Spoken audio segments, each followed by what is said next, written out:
Dan pada saat itu mungkin leader nasional anak mau ngedidik saya. Sampai saya datang ke Home Prospect, nggak disapa, nggak disenyumin, nggak ngobrol. Pernah nggak gitu? Pernah. Saya ngeluh.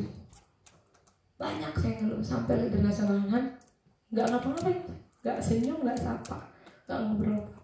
Sampai saya nangis, sampai saya bilang, karena tuh nggak ngerti, saya tuh masih sekolah, masa diginiin, katanya mau bantuin saya. Dia cuma diam, senyum, pergi aja. Lebih sakit didiamin daripada dimarahin, beneran. Sampai ada Roslan yang bilang, Kanan mau nguji kamu, mau mendidik kamu. Udah, yang penting kamu jalan aja dulu, gak usah mikirin itu karena ini bisnis kamu sendiri. Oh oke, sebalas dendam nanti saya bilang. Akhirnya saya tetap berproses, tetap ke Home Prospect, tetap ke base camp. Pokoknya terus ngundang setiap hari. Gak bisa prospek, banyak yang prospekin di Home Prospect. Jadi gak ada alasan untuk gak datang ke Home Prospect. Sampai gak punya bonus, gak punya duit, bawa dari rumah bekal pakai bisnis. Benar-benar cuma buat angkot doang, uang. Akhirnya ada yang gabung di situ, alhamdulillah. Yang gabung ini tetangga saya. Baru gabung, atuh paket. Dia dapat bonus. Dari situ apa yang saya alami? Pas saya mulai ngundang, mulai gaspol, mulai dapat bonus. Baru sekali dapat bonus udah ngerasain, oh iya saya dibayar. Saya ngundang, saya pinjam motor ibu saya. Motor yang buat ngangkat gas itu. Saya bawa undangan. Kalau Anda pernah ke Stokis Cibiru, itu jalannya jalan bebas. Kalau mau balik ke Bandung Timur itu harus belok dulu ke sini. Di sini ada mobil kencang Yaris. Dari situ keserempet mobil saya. Baru sekali. Nangis saya di situ. Ditahan kartu pelajar. Di situ disuruh ganti rugi. Sebenarnya kalau mau kabur bisa kabur, tapi udah nggak keburu. Keserempet mobil. Itu posisinya sama downline saya yang baru bangun satu pak. Nangis kayak gitu. Tapi saya nggak ngedon, saya nggak nyerah, saya nangis tapi saya nggak berhenti. Anda boleh sedih, tapi nggak boleh Anda berhenti.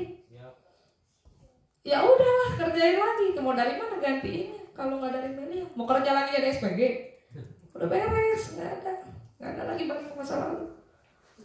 Lanjutin terus, langsung undang terus. Waktu itu dibantuin sama teman saya, badannya besar, tinggi. Kebetulan yang bawa mobil Yarisnya banci, jadi takut kan. Ya udah gitu. Alhamdulillah. Tapi terus di situ kehujanan, kelaparan, kepanasan tiap hari dirasain. Datang ke Home Prospect, baju udah basah, sering. Jadi Anda nggak perlu drama lagi berjuang. Apalagi udah leader, udah punya jaringan. Nggak boleh lagi dilihat Anda lemah, nggak boleh lagi dilihat Anda capek, nggak boleh lagi dilihat Anda lelah, letih, nggak boleh.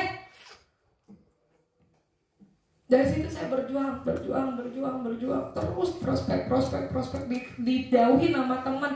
Penolakan tiap hari saya makan. Diomongin tetangga tiap pulang saya dapat laporan. Dimarahin orang tua tiap malam udah kebal. Ngantuk di sekolah tiap hari. Kelaparan ngerasain tiap malam, dini hari. Udah saya rasain semua. Sampai akhirnya saya dapat bonus, dapat jaringan anak sekolah. Situ. Saya dapat bonus, alhamdulillah. Bonus saya yang pertama ini setelah balik modal, saya beliin 1 unit hadiah buat diri saya sendiri. Waktu itu saya beli handphone waktu pas masih harganya 6 juta. Saya bawa handphone pulang ke rumah. Sampai ibu saya bilang, apa? Kamu beli handphone dari mana? Aja nggak pernah kasih uang. Kamu sama om ya? Gitu. Soalnya pulangnya kan malam terus. Enggak, bisnis. Oh, kamu nggak mungkin bisa bisnis. Bisnis. Diajarin nggak boleh ngelawan, diam aja. Oke. Ya udah terus sampai terus tiap hari dimarahin sama orang tua. Pernah mungkin Anda berjuang, ada salah satu orang tua Anda nungguin Anda pulang di ruang tamu. Pernah? Saya juga rasain. Sampai baru buka pintu udah dimarahin, buka pintu udah ngeliat gimana capeknya mereka nggak tidur, gimana mereka siapin makan tapi nggak ada yang makan, gimana mereka tungguin kita pulang. Saya juga berjuang, bukan cuma Anda yang sedih, bukan cuma Anda, kita semua juga berjuang. Sampai pada akhirnya saya bilang ke anak, saya dimarahin sama orang tua saya. Sama saya juga dimarahin. Terus gimana ini? Tenang Sa, kalau kamu dimarahin gak sendiri, ada aman. Sampai saya kehujanan pulang jam 1, saya diantarin sama leader anak nyampe rumah saya, baru mau masuk ke rumah, yang ini yang ngajak anak saya pulang malam. Udah diomelin sama ibu saya. Dia cuma diam aja, saya cuma diam. Pulang nggak nyampe sampai penjelasan. Tapi saya ngelihat upline saya, benar perkataannya, saya dimarahin nggak sendirian.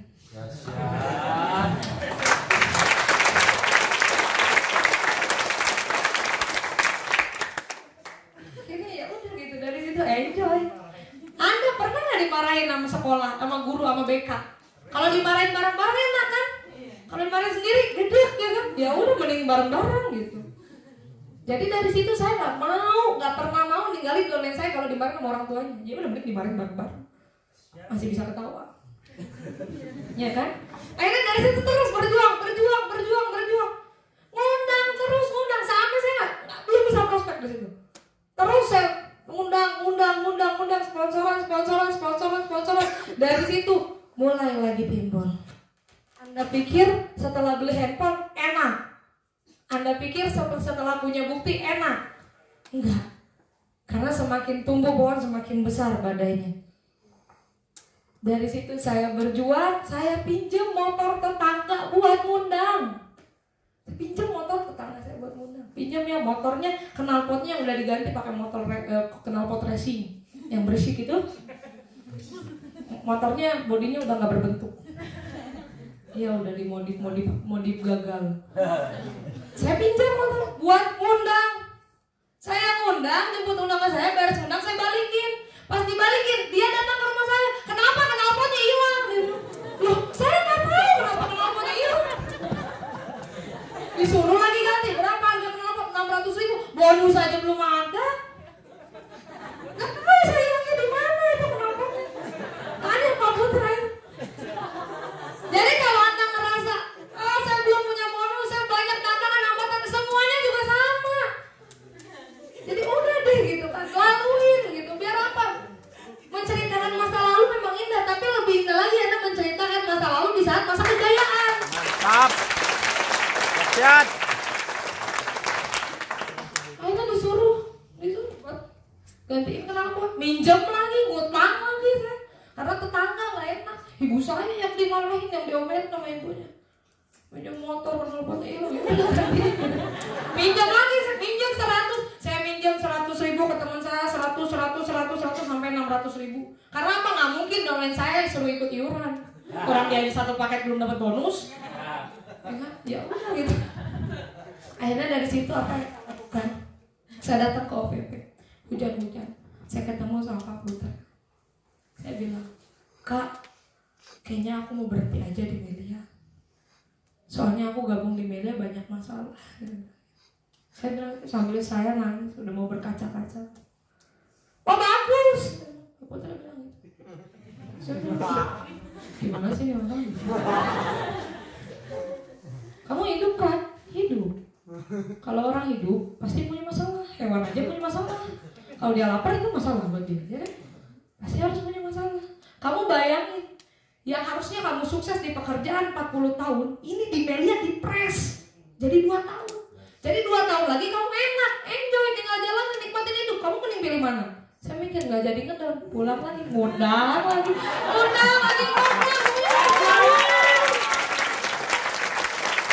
Oh iya, berarti yang harusnya masalah yang saya harusnya hadapi 40 tahun dipres jadi 2 tahun. Iya wajar jadi banyak. Nanti 2 tahun lagi saya udah selesai. Saya mikir, oh iya ya udahlah. Sesimpel-simpelnya banget gitu otak beliau. Ngundang lagi ke OPP lagi, ngundang lagi ke OPP lagi, sampai saya sempat ditegur ke OPP pakai sepatu NB tahu. Di sekolah punya dolen, udah mulai tumbuh, ada dolen pekerja pakai sepatu bagus, apalagi pakai sepatu NB, sepatu sekolah. Dia bilang, ini kamu belajar sama perempuan itu, top leader perempuan. Oh iya, saya diajarin disuruh beli high heels. Satu itunya kan, jangan beli wedges aja. Oh ya beli wedges, diajarin jalannya ini ya, lantai, jalan lurus deh, diajarin jalannya dulu saya tomboy banget, belum pakai kerudung juga. Ini diajarin jalan, ngelihat ada cewek-cewek lagi dandan ya kan, habis sholat dandan lagi, ngelihat pegang-pegang barangnya orang ya kan, cobain satu persatu, beli satu-satu ya kan. Siapa yang di sini ngerasa lebih cantik pas udah gabung Melia? Coba angkat tangan, nggak apa-apa. Saya juga gitu. Ya. Jadi murni saya ini dirombaknya sama Melia. Kalau Anda ngerasa lebih ganteng gara-gara gabung Melia, berarti Melia benar gitu untuk hidup Anda. Kalau Anda ngerasa Anda makin tua, Anda makin banyak beban, Anda makin keriput di kerjaan Anda, berarti itu kurang tepat. Udah gitu aja. Udah gitu kan, akhirnya di situ diajarin. Oh ternyata good looking juga ngaruh, sponsoran lah akhirnya di situ. Dan di situ menemukanlah leader nasional Dik.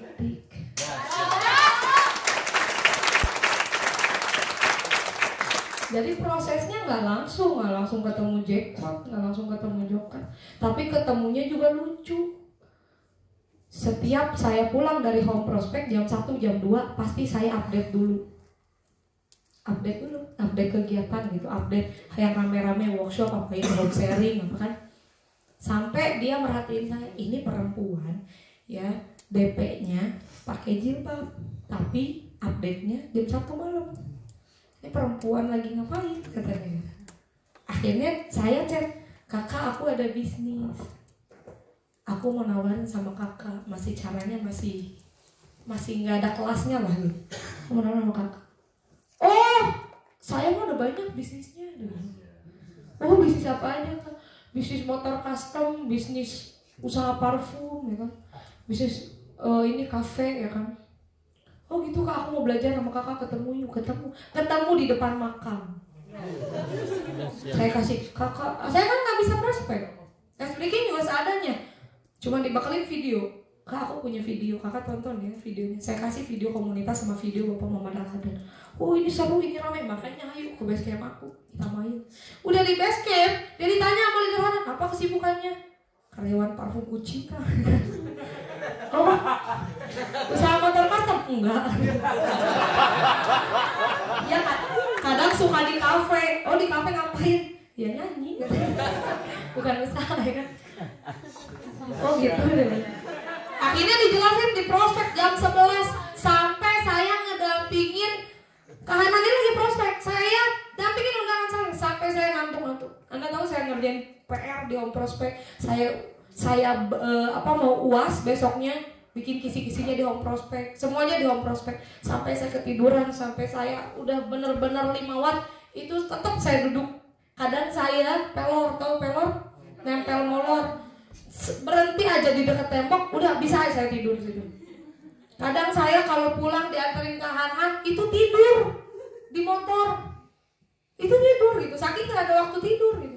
Jadi terus berjuang, undang aja terus, karena saya nggak bisa prospek juga.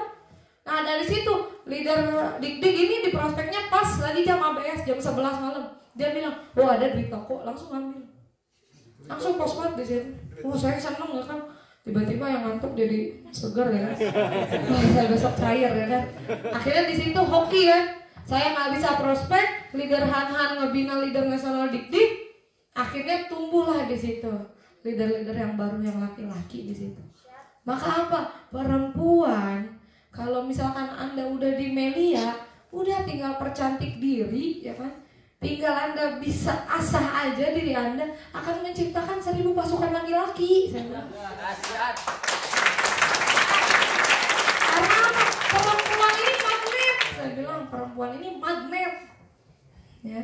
Anda nggak bisa ngapa-ngapain juga, yang penting Anda bisa asah aja kemampuan diri Anda, udah selesai.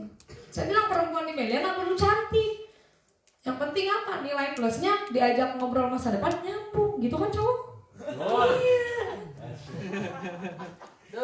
Iya, kalau cewek Anda suka minta duit, sukanya materi, Anda seneng nggak? Tapi kalau cewek Anda bilang planningnya gini, seneng nggak? Ya udah, itu nilai plusnya gitu. Intinya nggak perlu cantik juga nggak apa-apa, ya udah gitu kan. Akhirnya di situ timbul leader nasional Dik-Dik, timbul leader nasional Arif, timbul leader nasional yang lain kan. Dari situ saya nggak bisa prospek, mereka yang jago prospek duluan, mereka yang bisa posting duluan, mereka yang bisa 5 pilar duluan, marketing plan duluan. Saya nggak bisa apa-apa. Tahu tugas saya apa dulu? Pegang uang pospatan segepok. Saya diem di sini. Prospek, belum prospek. Nanti ini closing, sini. Kamu mau duluan? Apa kamu mau di bawah ini? Saya liatin. Oh, saya mau duluan, pospat lagi. Yang itu saya close lagi. Kamu mau duluan? Saya liatin yang ini. Kamu mau duluan? Saya liatin yang ini. Jadi tumpukin. Oh ya enak ya, saya sekarang saya lihat.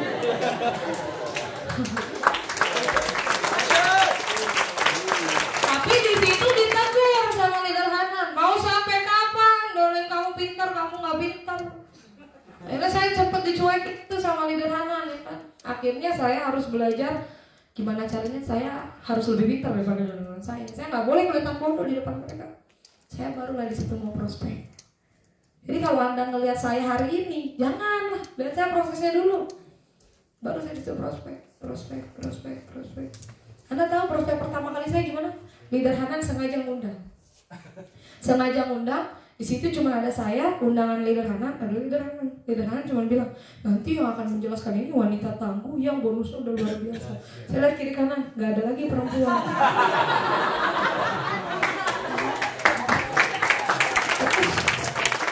Ada bekas coret-coretan leader Hanan, bekas prospek. Ya, saya langsung panggilkan aja, silakan leader Sasa. Hanan ke WC dulu, ini bekas prospek yang tadi ya. Ini bekas prospek yang tadi. Dia pergi ke WC, nggak tahu kemana ya. Saya cuma bilang, iya jadi Kak di sini ada 5 pilar. Saya lihat dulu kertasnya, 1 company profil, kan gitu. Saya prospek nyontek dulu dari kertas yang leader bekasnya. Tapi kalau nggak dari situ, saya sampai sekarang nggak bisa di titik ini. Oh, semuanya ada maknanya. Akhirnya di situ saya bisa prospek. Berjuanglah di situ. 6 bulan berlalu, saya kumpulin bonus-bonus saya. Mulai dari situ pulang ke rumah, bilang sama mama, "Ma, Anda tahu kan ilmu kehidupan?" Tahu ilmu kehidupan? Kenapa nggak cerita sama ibu Anda? Saya bilang sama ibu saya, "Mama selalu marah-marah cepet tua." Kenapa? Masih nih. Ini ada kertas, ini ada pulpen. Ada satu ilmu yang nggak diajarin di sekolah, gitu kan? Saya bilangnya ngomong saya, ada satu ilmu yang nggak diajarin di sekolah selama aku sekolah. Apa? Namanya ilmu kehidupan. Saya bilang ini ngomong saya. Dan ini ilmu kehidupan aku ngelewatin pendidikan. Pendidikan ini aku yang berpendidikan, mama yang biayai. Objeknya aku dan mama. Kalau aku udah lulus, dapat ilmu, dapat ijazah kerja. Kalau aku dapat 1 juta setiap hari, kalau aku dapat 1 juta setiap bulan, aku tabungin. Mama mau naik haji, aku pengen naik haji mama. 200 juta, 150 juta, 1 juta dikali berapa? 150 bulan, dibagi berapa tahun? Berarti pas saat umur mama segitu baru mama bisa naik haji. Ma, aku kerjain ini tuh karena aku pengen lebih cepat. Kamu nggak tahu umur mama sampai kapan. Saya cuma bilang gitu. Mama saya bilang apa? Berarti mama harus gabung ya? Iya. Akhirnya dari situ ibu saya mau gabung. Saya berjuang aja di tugas kok. Pertama dia gabung, mana mama gak dapet bonus dia bilang. Makanya mama kenalin temen. Tetap sama aja susah dia bilang. Udah pokoknya mama gak usah banyak ngomong. Yang penting saya di situ masih tetap dimarahin. Yang penting keluar masuk kanan, keluar kiri udah. Iya aja. Apa diomongin tetangga? Bodoh amat. Mereka nggak ngaruh apa-apa sama saya. Apa diomongin sama orang? Apa diomongin sama teman-teman saya di sekolah? Bodoh amat. Pokoknya udah bodoh amat hidup saya. Karena bosan hidup susah. Bosan nggak punya duit. Cuman berawang-awang, berharap-harap nanti kalau punya uang aku beli ini. Kalau ya kalaunya kapan?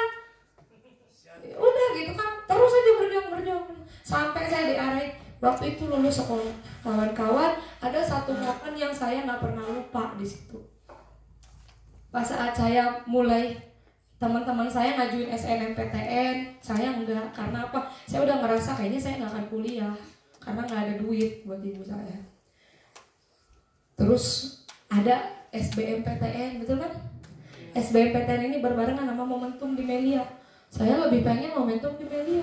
Pulang waktu itu jam 1 baru sampai rumah. Jam 7 paginya harus udah ada di ruang ujian SBMPTN. Didokterin sama teman saya, SBMPTN tuh kalau kerjainnya salah nanti minus nilainya. Ya udah, saya kerjain yang bisa. Saya kerjain 8 soal. Terus habis itu tidur karena ngantuk. Terus dibangunin sama petugas, Neng, waktunya udah habis ya Bu, ya udah pulang. Alhamdulillah nggak keterima. Ya udahlah gitu. Ibu saya adalah orang yang paling bermimpi untuk anaknya pengen ke bangku kuliah karena dia nggak mengenyam pendidikan. Saya tahu ibu saya pengen saya kuliah, tapi saya tahu ibu saya nggak punya biayanya. Ya udah gitu kan. Kalau saya mau bodo amat, kalau ada saya harus karena kekeh orang. Ya udah gitu.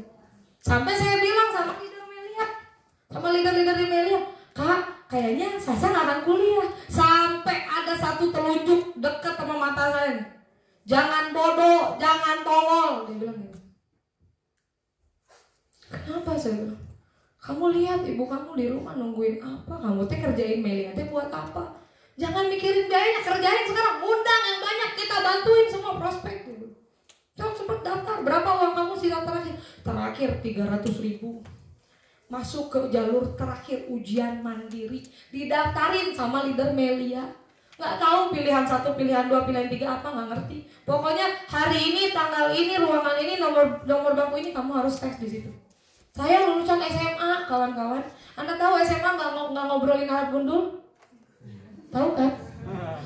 Tahu kan? PAI cuma belajar sejarah, Nabi, gitu kan? Iya.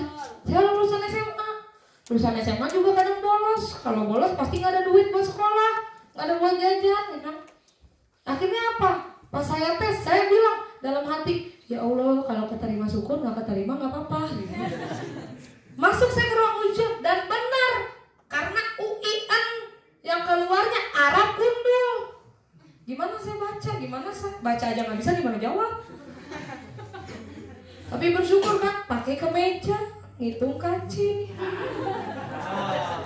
Lila saya ngitung kancing, tapi saya nggak tahu kenapa harus bohong. Di situ keluar pengumuman 300.000, 250.000 saya pakai buat daftar UN, sisa selembar 50.000 kawan-kawan. Seminggu kemudian keluar itu hasilnya dan keterima. Saya nggak tahu harus sedih, saya nggak tahu harus senang gimana. Antara senang, iya saya nggak nyangka, tapi sedih juga. Saya mau bayar kuliah pakai apa? Jarak di situ cuma 2 minggu, 2-3 minggu. Kalau nggak dibayar gugur. Saya ngeluh lagi sama leader saya. Gimana bayarnya? Saya prospek yang banyak, undang yang banyak. Kamu nggak usah prospek, kita prospekin semua. Semua isi home prospek itu undangan saya semua. Saya prospek ya Pak. 2 minggu saya kumpulin uang buat kuliah saya. Karena apa? Sebelum saya prospek itu saya pergi ke tante saya, nggak dikasih pinjam. Saya pergi cari ayah saya, nggak dikasih. Saya pergi nelpon ke saudara saya waktu itu di Sumatera, lagi pada kena musibah. Waktu itu Padang lagi pada banjir. Nggak ada gitu. Ya udahlah gitu, mana satu-satunya jalan prospek aja yang undang yang banyak. Dari situ saya kumpulin, benar-benar saya nggak jajan di situ. Benar-benar saya keluar uang 10.000 sehari buat ongkos saya bekal makan dari rumah. Sampai ibu saya heran. Kenapa bekal makan dari rumah? Saya nggak bilang apa, saya tertutup sama ibu saya dari dulu. Karena saya ngerasa saya berani, saya anak pertama, saya punya masalah di luar nggak boleh saya bawa pulang ke rumah. Apapun yang saya hadapin di luar, ya udah di luar beresin. Jadi saya nggak ngasih tahu ibu saya udah keterima.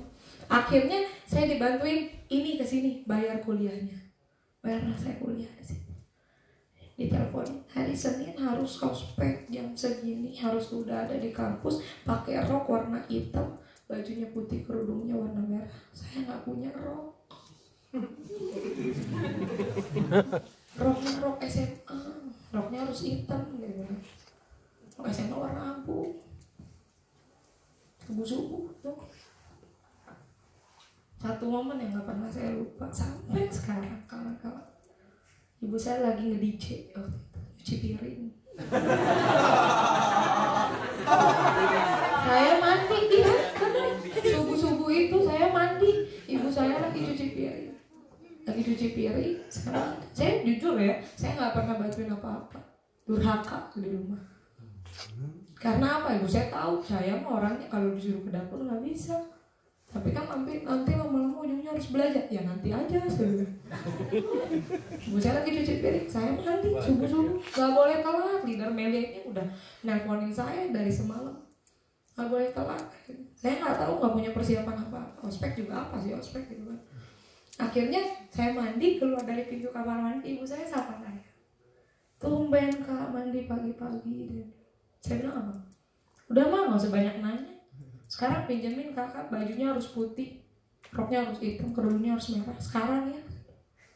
Saya masuk ke kamar. Ibu saya bilang, bentar lagi cuci piring. Gitu. Saya teriak dari kamar. Ma udah belum? Saya bilang. Dia teriak dari dapur. Bentar. Masih cuci piring, lembut suaranya. Suara saya nadanya tinggi. Sampai ketiga kali saya keluar dari kamar. Ma udah belum? Bentar, orang tua lagi beres-beres, kamu bukannya bantuin malah bikin ikut repot. Ibu saya udah mukanya udah merah, itu udah marahin saya.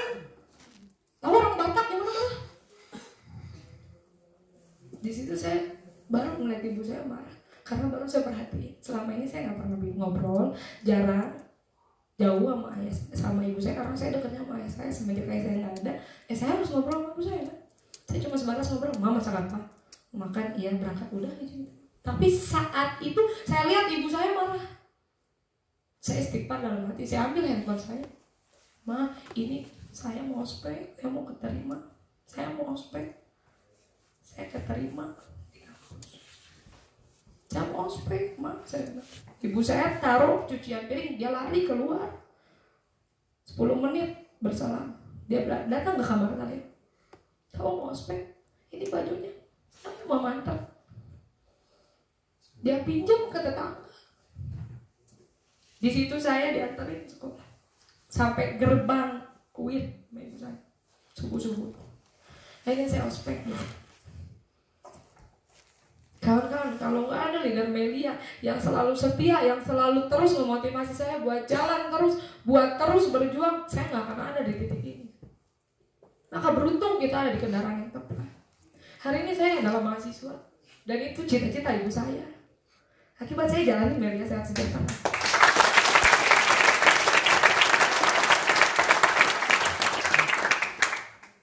Dari situ ibu saya baru mulai percaya sama saya. Bahwa yang saya kerjain selama saya pulang malam, selama saya pulang sore, selama saya pulangnya subuh, oh iya benar. Dari situ selalu enggak, terus saya berjuang, bisa bayar kuliah, bisa buat sehari-hari saya. Akhirnya masih ada nggak angkatan? Masih. Jangan Anda pikir semua mulus berjalan, enggak. Masih ada angkatan yang saya lalui. Apa gitu. Ke kampus sering telat, ngantuk tiap hari. Sempat saya ditelepon sama ayah saya, ngapain kamu kuliah? Dapat dari mana duit? Dalam hati, kok nggak ada apresiasi banget ya? Ya udah saya matiin, saya benci di situ. Akhirnya saya sering dimarahin dosen. Kalau Anda hari ini detik ini masih ada yang dimarahin dosen, saya juga sama. Telat udah tiap hari, udah langganan. Dosen itu tahu saya paling telat, saya bilang rumah paling jauh, tak punya motor. Dari situ saya ngeluh lagi sama apelian saya. Kak, kuliah ini gak enak, saya bilang. Selalu diatur, selalu ada tugas. Terus saya juga selalu dimarahin. Dan saya juga dijauhin sama teman-teman saya, karena teman-teman saya bilangnya udah tahu Melia semua. Padahal saya gak mau prospek mereka, tapi mereka yang duluan jauhin saya. Apalagi saya bilang, sakit itu sementara, perjuangan itu sementara. Kamu laluin ini, merdeka hidup kamu. Akhirnya di situ saya dikasih target. Semua cacian, semua hinaan, semua omongan tetangga, semua dijauhin sama teman. Oke, hidup saya harus sampai finish, nggak boleh sampai sini. Saya bakal buktiin sama mereka. Saya nggak mau diketawain sambil diinjak, nggak mau. Akhirnya saya berjuang sampai saya konsultasi. Datanglah di situ Pak Putra ke Home Prospect, ngabesin saya. Datang ke Ali ke Home Prospect, datang leader. Saya studi banding keluar. Sa, workshop siap. Sa, NMT siap. Sa, kirim pasukan berapa? 10, sedikit. Berapakah? 50, siap. Pokoknya siap aja terus. Workshop lagi ya Sa, kenapa workshop lagi? Karena kamu biar sukses, siap. NMT lagi, siap. Pokoknya siap. Pernah juga saya gadain handphone saya buat beli bensin, buat berangkat training. Itu digadain sama SPBU. Pulang training saya tebus. Saking nggak punya duit. Pokoknya siap. Saya udah serahin semuanya. Gimana caranya saya nggak mau dihina lagi. Pulang dari sini bisa jadi pribadi yang baru. Saya harus berubah. Akhirnya apa di situ? Saya dapatkan hasilnya jauh di luar dugaan saya. Dari situ mulai belajar sendiri, belajar mandiri, belajar kasih sama orang tua, walaupun cuma pulang bawa telur sekilo, bawa beras, bawa minyak. Tapi ibu saya senang. Dan ibu saya nggak mau lagi dengar omongan tetangga, udah aman. Di situ ada hasilnya. Saya konsultasi kurang lebih sama 7 leader. Saking saya takut buat ngambil keputusan sendiri. 7 leader ini mantap bilang, ambil. Di situ saya telepon sales motor. Kak, saya mau beli motor. Oh iya, kirimin KTP sama kartu keluarga. Saya kirimin KTP-nya. Dia bilang, oh nggak bisa Neng, ini masih 17 tahun. Saya punya uang, saya bilang. Ayo KTP, saya punya uang. Bukan itu masalahnya, kamu masih 17 deh. Saya curi KTP ibu saya waktu itu. Sampai ibu saya nanya, KTP mama mana ya? Lupa naruh kayaknya. Padahal jadi ada waktu itu link sales yang tanpa survei karena member media salesnya. Akhirnya dia ngeliat statement bonus saya, ya udahlah gitu. Dari situ 10 bulan, 4 bulan dari setelah saya gabung, setelah saya kuliah. Dari situ alhamdulillah menjawab semuanya. Meli adalah solusi. Macet di jalan, dimarahin sama dosen, dia carinya solusi bukan yang masalah. Beli motor lah di situ. 10 bulan, umur saya masih 17 mau ke 18 tahun. Alhamdulillah Melia melihat kebutuhan saya, Melia menjawab kebutuhan saya, dan Melia memberikan apa yang saya inginkan, apa yang saya butuhkan. 10 bulan saya jalankan Melia, 1 unit Honda Scoopy saya beli dari Melia.